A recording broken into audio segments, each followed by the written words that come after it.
Good morning, good afternoon, good evening. Welcome to Raven's Readings. I will be reading to you from The Murder of Roger Ackroyd, written by Agatha Christie in 1926. It's told from the point of view of a Doctor Sheppard. Listen along and try to pull the clues together and see if you can figure out who done it. And then let us know in the comments. I do readings twice a week. If you subscribe to my Substack newsletter, it's free. You'll be notified of my updates as soon as they're ready. If you enjoy this reading or have other classics you'd like to hear, leave me a comment. Last episode, we learned a bit about the mysterious tall stranger, Charles Kent.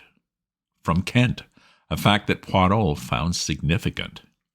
In the next episode, the focus will be on Flora Ackroyd, because everybody has secrets, it seems, in this mystery. Chapter 19. Flora Ackroyd. As I was returning from my round the following morning, I was hailed by Inspector Raglan. I pulled up, and the inspector mounted on the step. "Good morning, Doctor Sheppard," he said. "Well, that alibi is right enough." Charles Kent's?"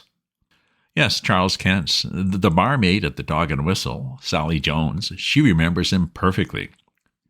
Picked out his photograph from among 5 others. Just 9:45 when he came into the bar, and the Dog and Whistle is well over a mile from Fernley Park.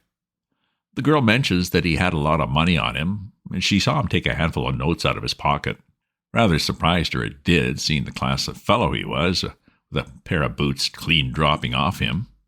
That's where that 40 pounds went right enough. But the man still refuses to give an account of his visit to Fernley? Well, obstinate as a mule he is. I had a chat with Hayes at Liverpool over the wire this morning. Hercule Poirot says he knows the reason the man went there last night, I observed. "Oh, does he?" cried the inspector eagerly. "Yes," I said maliciously. "He says he went there because he was born in Kent." I felt a distinct pleasure in passing on my own discomfiture.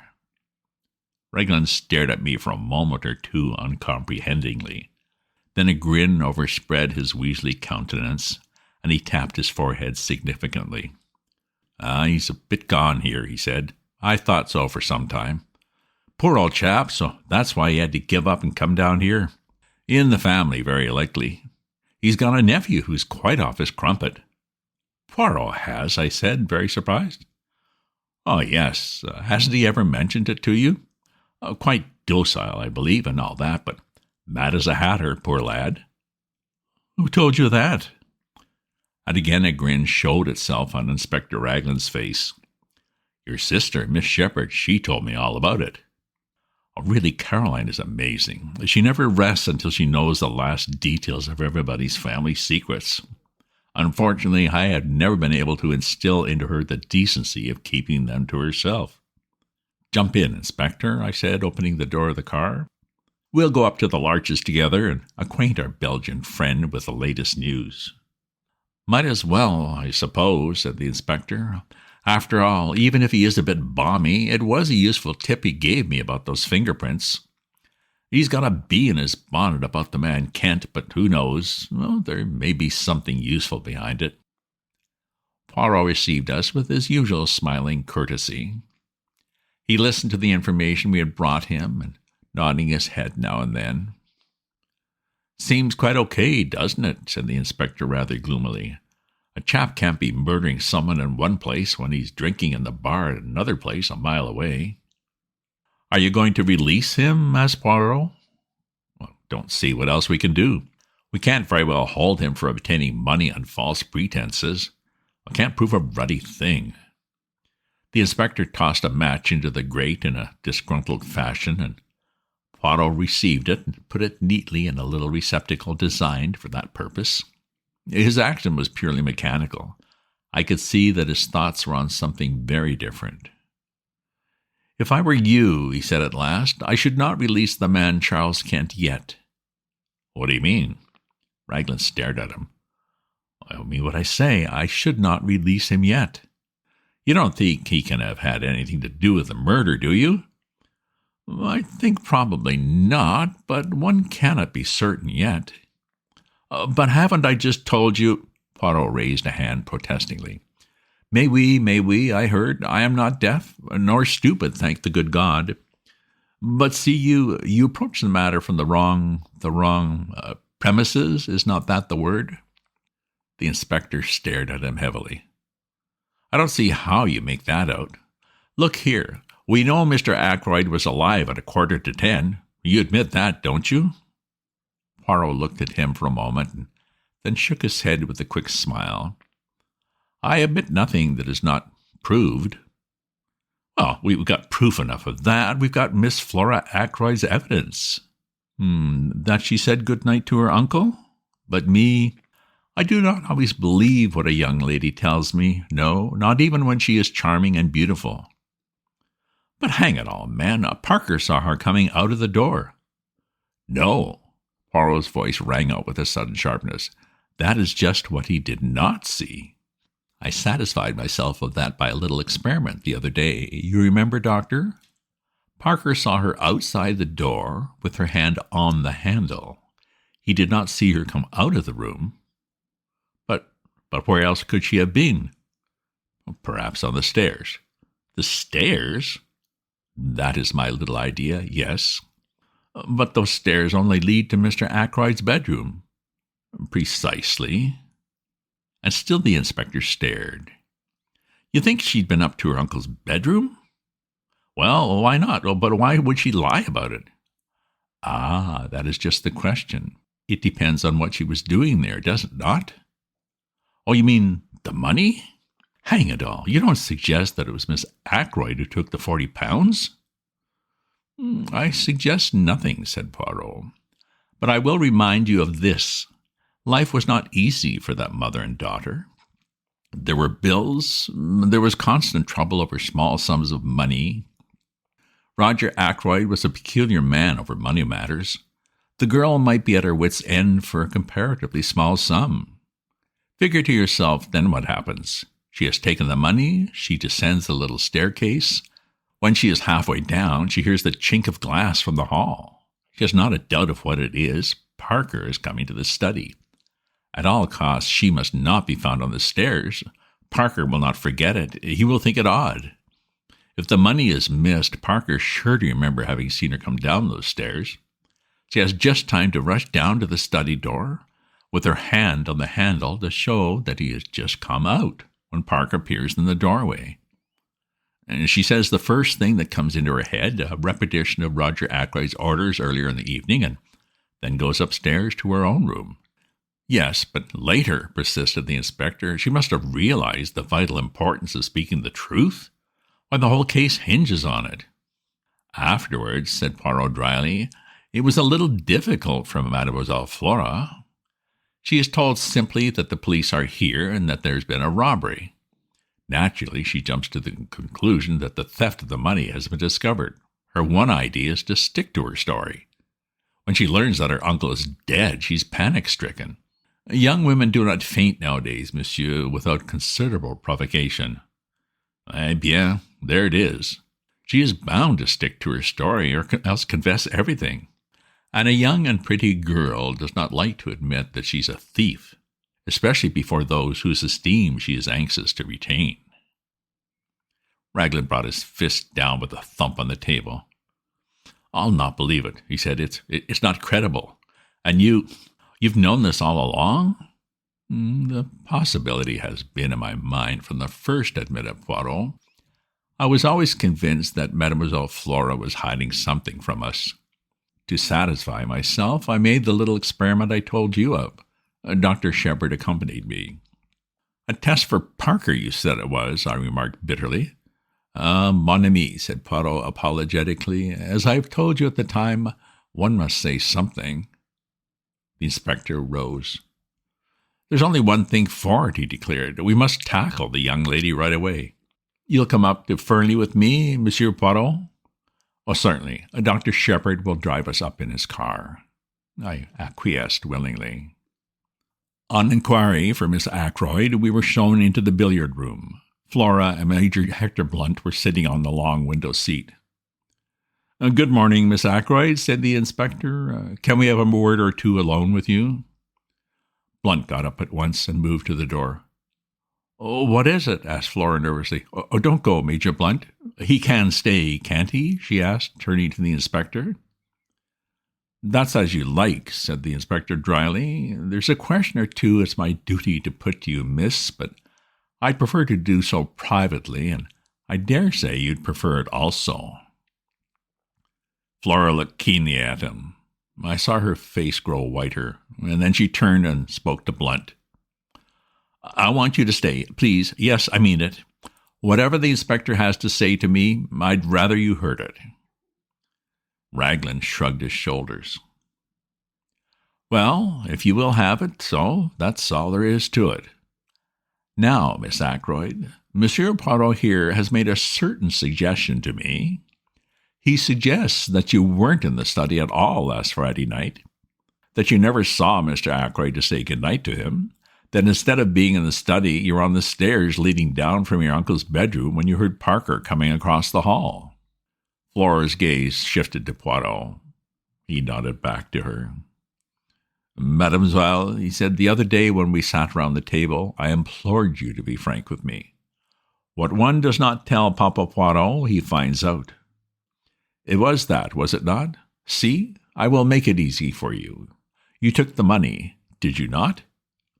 "The money," said Blunt sharply. There was a silence which lasted for at least a minute. Then Flora drew herself up and spoke.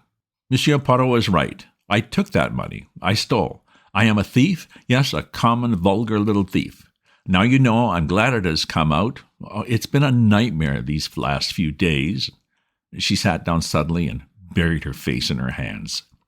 She spoke huskily through her fingers. "You don't know what my life has been since I came here. Wanting things, scheming for them, lying, cheating, running up bills, promising to pay. Oh, I hate myself when I think of it all. That's what brought us together, Ralph and I. We were both weak. I understood him, and I was sorry, because I'm the same underneath. We're not strong enough to stand alone, either of us. Oh, we're weak, miserable, despicable things." She looked at Blunt and suddenly stamped her foot. "Why do you look at me like that, as though you couldn't believe? I may be a thief, but at any rate I'm real now. I'm not lying any more. I'm not pretending to be the kind of girl you like, young and innocent and simple. And I don't care if you never want to see me again. I hate myself, despise myself, but you've got to believe one thing. If speaking the truth would have made things better for Ralph, I would have spoken out. But I've seen all along that it wouldn't be better for Ralph. It makes the case against him blacker than ever. I was not doing him any harm by sticking to my lie." "Ralph," said Blunt. "I see. Always Ralph." "Oh, you don't understand," said Flora hopelessly. "Oh, you never will." She turned to the inspector. "I admit everything. I was at my wits' end for money. I never saw my uncle that evening after he left the dinner table. As to the money, you can take what steps you please. Nothing could be worse than it is now." Suddenly she broke down again, hid her face in her hands, and rushed from the room. "Well," said the inspector in a flat tone, "so that's that." He seemed rather at a loss what to do next. Blunt came forward. "Inspector Raglan," he said quietly, "that money was given to me by Mr. Ackroyd for a special purpose. Miss Ackroyd never touched it. When she says she did, she is lying with the idea of shielding Captain Patten. The truth is, as I said, and I'm prepared to go into the witness box and swear to it." He made a kind of jerky bow and then turned abruptly and left the room. Poirot was after him in a flash. He caught the other up in the hall. "Monsieur, a moment, I beg of you, if you will be so good." "Well, sir?" Blunt was obviously impatient. He stood frowning down on Poirot. "It is this," said Poirot rapidly. "I am not deceived by your little fantasy. No, indeed. It was truly Miss Flora who took the money. All the same, it is well imagined what you say. It pleases me. It is very good what you have done there. You're a man quick to think and to act." "I'm not in the least anxious for your opinion, thank you," said Blunt coldly. He made once more as though to pass on, but Poirot, not at all offended, laid a detaining hand on his arm. Ah, but you are to listen to me. I have more to say. The other day I spoke of concealments. Very well, how long have I seen what you are concealing? Mademoiselle Flora, you love her with all your heart. From the first moment you saw her, is it not so? Oh, let us not mind saying these things. Why must one in England think it necessary to mention love as though it were some disgraceful secret? You love Mademoiselle Flora. You seek to conceal that fact from all the world. That is very good. That is as it should be, but take the advice of Hercule Poirot. Do not conceal it from Mademoiselle herself. Blunt had shown several signs of restlessness while Poirot was speaking, but the closing words seemed to rivet his attention. What do you mean by that? He said sharply. You think that she loves the Capitaine Ralph Patten, but I, Hercule Poirot, tell you that is not so. Mademoiselle Flora accepted Captain Patten to please her uncle, and because she saw in the marriage a way of escape from her life here, which was becoming frankly insupportable to her. She liked him, and there was much sympathy and understanding between them. But love? No. It is not Captain Patten Mademoiselle Flora loves. What the devil do you mean? Asked Blunt. I saw the dark flush under his tan. Ah, you have been blind, monsieur, said Poirot. Blind. She is loyal, the little one. Ralph Patten is under a cloud, and she is bound in honor to stick by him. I felt it was time I put in a word to help out the good work. My sister told me the other night, I said encouragingly, that Flora had never cared a penny piece for Ralph Patten, and never would. My sister is always right about these things. Blunt ignored my well-meant efforts. He spoke to Poirot. Do you really think? He began and stopped. He is one of those inarticulate men who find it hard to put things into words. Poirot knows no such disability. If you doubt me, ask her yourself, monsieur. Perhaps you no longer care. The affair of the money. Blunt gave a sound like an angry laugh. I think I'd hold that against her. Roger was always a queer chap about money. When she got in a mess and didn't dare tell him. Poor kid. Poor lonely kid. Poirot looked thoughtfully at the side door. Mademoiselle Flora went into the garden, I think, he murmured. I've been every kind of a fool, said Blunt abruptly. Rum conversation we've been having, like one of those Danish plays. But you're a sound fellow, Monsieur Poirot. Thank you. He took Poirot's hand and gave it a grip which caused the other to wince in anguish. Then he strode to the side door and passed out into the garden. Not every kind of a fool, murmured Poirot, tenderly nursing the injured hand. Only one kind, the fool in love. End of chapter. Well, there's a mystery cleared up, but more difficulties. We have a new time of death, thanks to Flora's admission, but messed up alibis. Do you have any new suspicions? Let us know. If you subscribe to my newsletter, you'll get notified of my updates as soon as they're ready. If you enjoyed this reading or have other classics you'd like to hear, leave me a comment. Check out my other posts on my Substack at ravensview.substack.com, and remember to share this with your friends. Ta-ta for now.